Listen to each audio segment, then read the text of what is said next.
Oke, kita lanjut part kedua ya lur. Ini part kedua dari kiriman beliau Mas Katrianto yang ada di Sorek, Riau ya. Ini mesin las PCB mesin las RYU dengan kerusakan awalnya katanya OC, HP tidak keluar. Terus lama kelamaan mati total otomator dan sekarang kondisinya ketika dicolokkan ke listrik MCB langsung jelek katanya. Kita coba tes ya pakai bulam, apakah bulamnya langsung nyala terang? Bener, ini nyala terang, langsung nyala terang ya.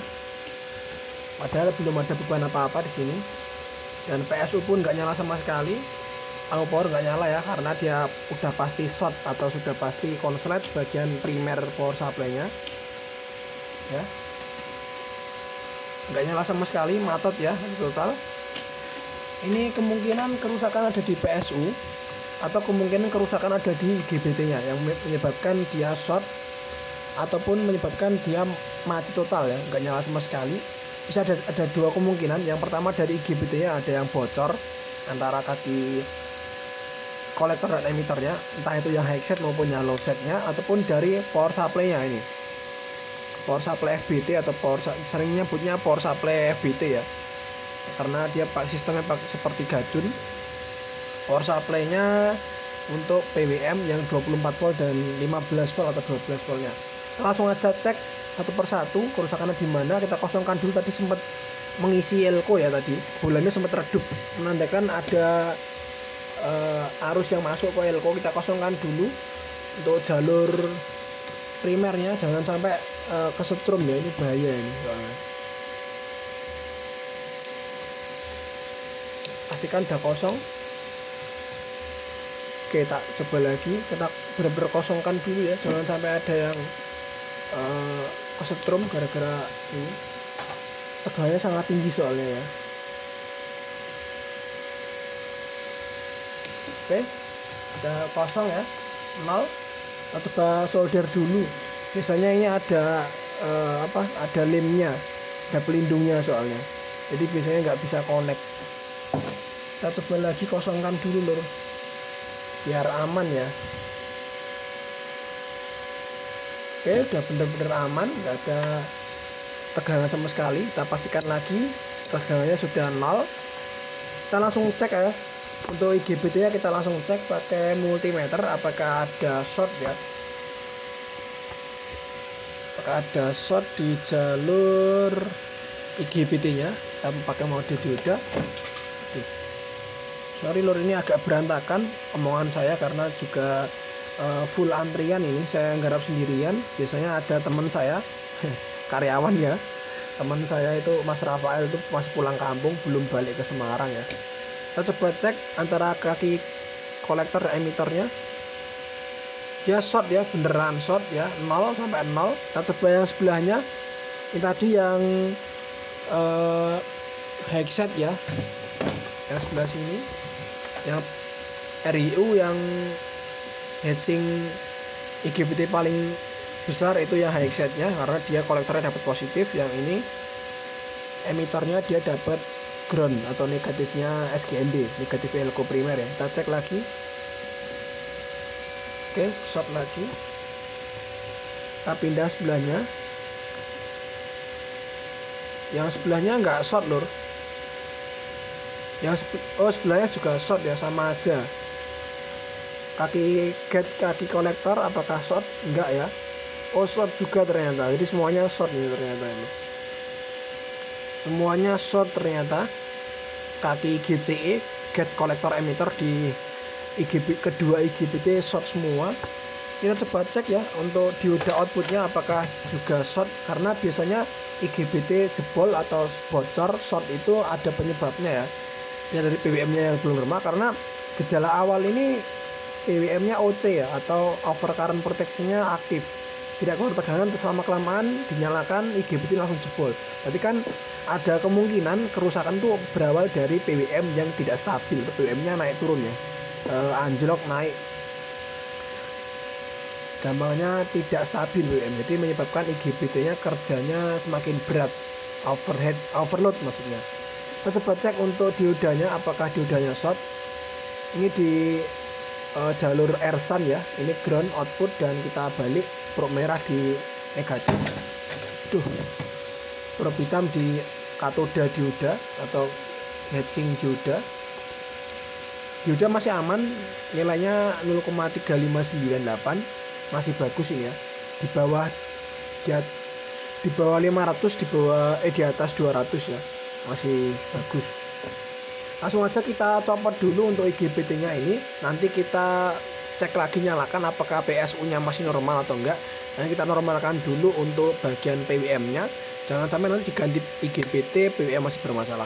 Jadi kita copot dulu, nanti kita langsung cus eksekusi bagian PWM nya ya. Oke, kedua IGBT sudah tak lepas. Ini dia pakai apa IGBT nya? 40N60 ya, ini kayak FGH 40N60 atau TGAN 40N60 versi pabrikannya. Ini biasanya tidak awet ya, biasanya sering bocor antara kaki gate dan emiternya, ataupun sebaliknya kaki gate dan kolektornya sering sekali bocor, menyebabkan dia OC atau PWM nya terbaca sebagai overcurrent ya, atau arus berlebih karena ada kebocoran antara output dan input di kaki gate-nya sebagai input, dan kaki kolektor yang headset itu emitornya yang jadi output, kalau yang low set kolektornya jadi outputnya. Jadi kalau bocor kan PWM-nya kan lebih berat ya kerjanya, jadi dia OC. Oke, kita coba nyalakan dulu dan lihat lampu bolamnya. Oke, nyala redup langsung mati, tidak ada nyala sama sekali. Ini menandakan PSU sudah on ya. Ada arus yang masuk untuk mengisi elko primer di sini. Ini elko primer 450 volt, di sini pakai 330 mikrofarad ya. Ini harusnya sudah masuk, dan lihat lampu powernya hijau nyala ya teman ya. Nyala ini nyala. Ini kendu ini. Aduh, nyala ya. LED-nya nyala. Berarti untuk PSU-nya sudah keluar tegangan ini teman ya. Kita langsung cek aja tegangan yang dipakai ini ada berapa. Coba cek di soket kipas teman ya, dia pakai berapa volt. Oke, 25 volt ada, 24 volt. Kita coba cek di kaki nomor 8 LM358 nomor 8 ya, di sini. Ini 15 voltnya untuk VCC PWM dan op-amp nya normal teman.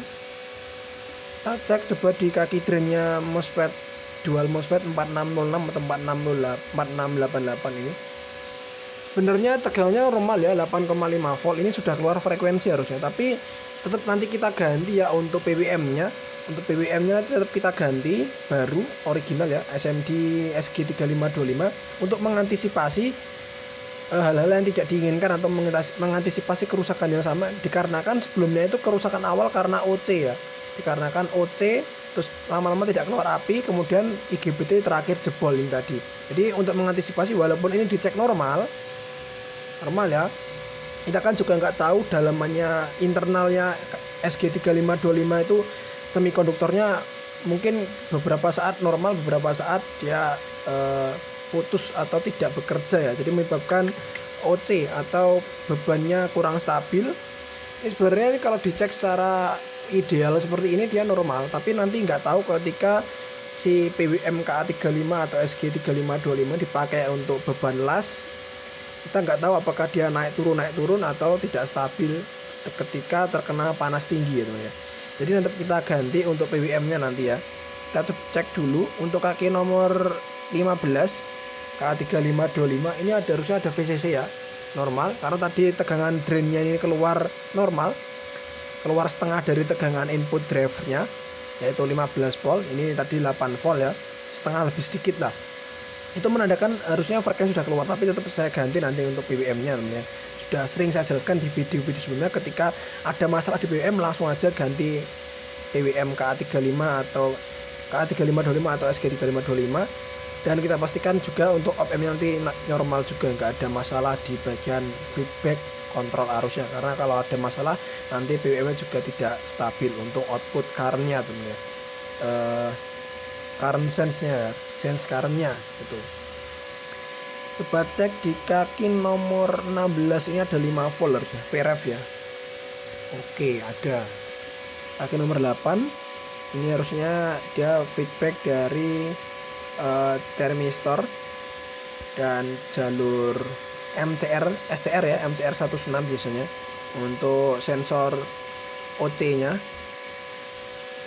4,8 ada, tetap kita ganti ya nanti ya, kita ganti PWM nya, dan nanti kita coba cek untuk kaki gate IGBT, kita cek terhadap kaki emitor. Pastikan frekuensi di output driver GDT dengan frekuensi yang ada di PWM nggak selisih jauh. Jadi untuk menghindari hal-hal yang serupa terjadi atau menghindari jebolnya IGBT lagi. Oh ya, nanti sebelum ganti IGBT pastikan juga untuk mengecek resistor-resistor di jalur gate drivernya IGBT.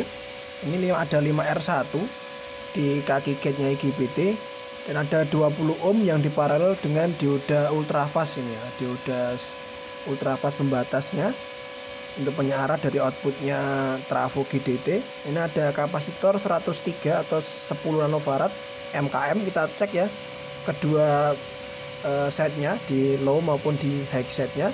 Kita pastikan 5R1 dan 20 ohm ini enggak bermasalah atau nilainya tetap di sekitar 5R1 dan di sekitar 20 ohm. Jangan sampai selisih jauh dengan nilai yang ada di body SMD-nya ini.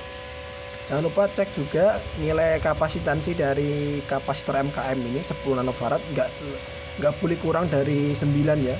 Ini harus di antara 10 sampai 11 nanofarad. Kalau kurang menyebabkan tegangan gate-nya naik turun ketika ada beban pengelasan, seperti itu teman.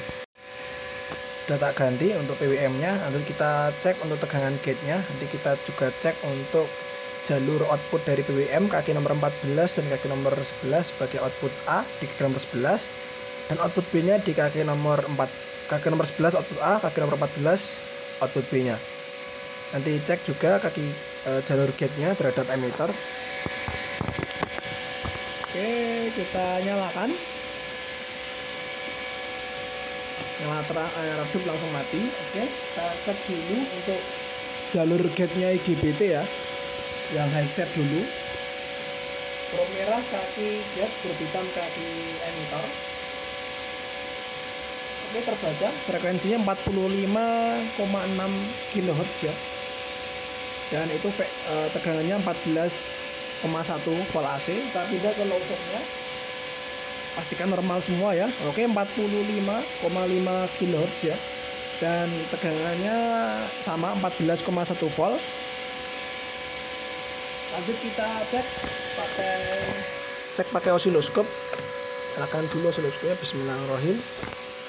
Oh ya, nanti cek dulu ya, tadi lupa ngecek groundnya. Di groundnya sekunder atau di R-Sun sini juga sama aja ground. Kita pindah dulu ke VDC.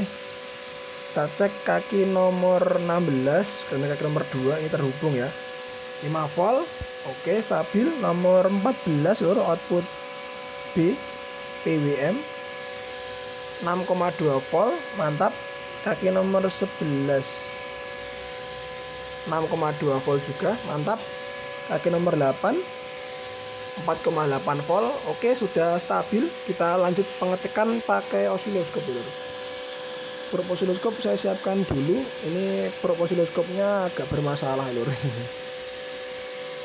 Wah, aduh banget iki rutukan. Saya tak cari cara dulu biar probe osiloskopnya bisa nempel semua ke ground dan ke jalur out PWM dari IC PWM. Output dari murni dari PWM-nya ya, bukan dari bagian driver. Ini bagian driver kita cek dulu lah. Sini. Biar kelihatan DTM-nya. Oke, bentar, ora ketok. Nah, itu DTM-nya udah keluar, duty cycle-nya juga. Ini probe-nya goyang-goyang ya. Nah, oke, duty cycle 56%. Goyang-goyang terus udah. 56% lur. Dan VRMS-nya atau Vmin-nya 9,6 volt, frekuensi 45,5 ya, sama dengan yang kita cek di gate-nya IGBT tadi, output dari driver GDT. kaki gate-nya IGBT sama yang 45,5 kHz ya. Oke, saya tempatkan dulu kamera di tripod dan kita coba cek yang output murni dari SG352 atau output murni dari output A kaki nomor 11 dan output B nomor 14 nya.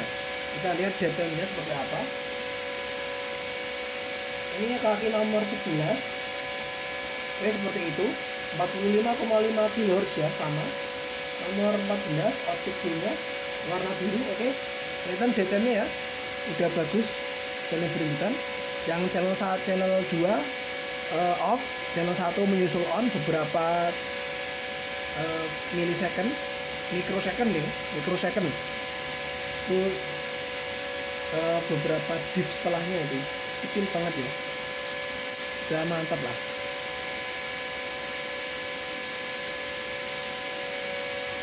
Udah stabil.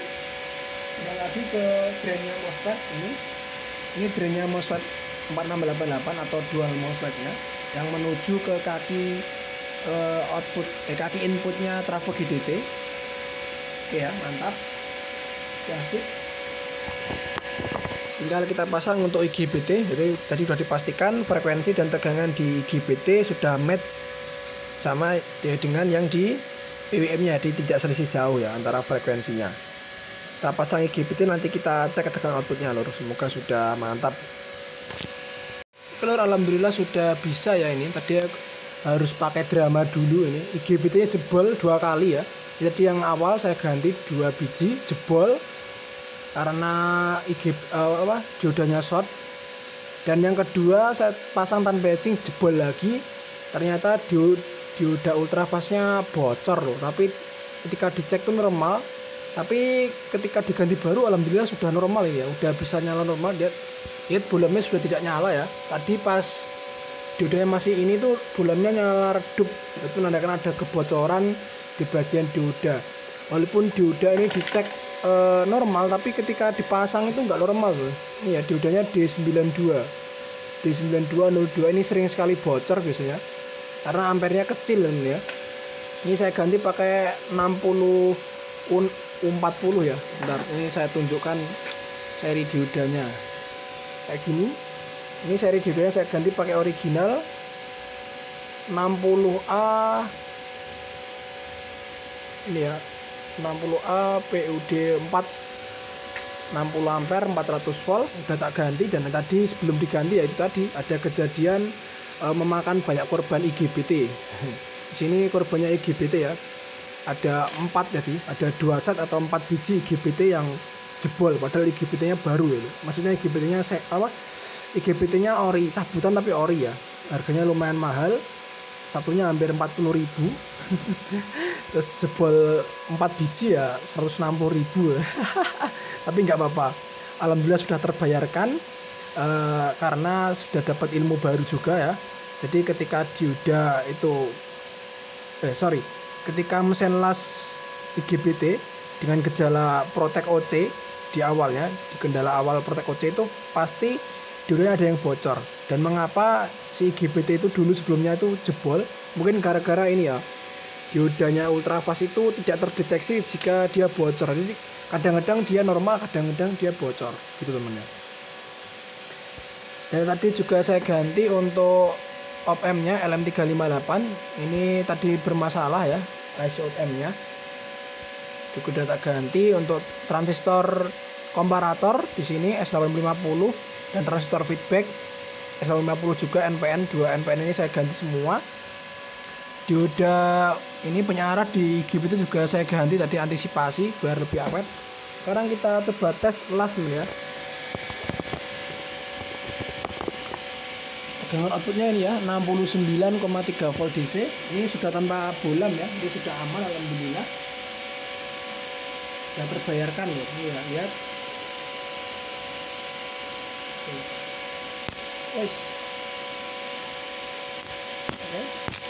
Oke, mantap, sip. Udah jos ya.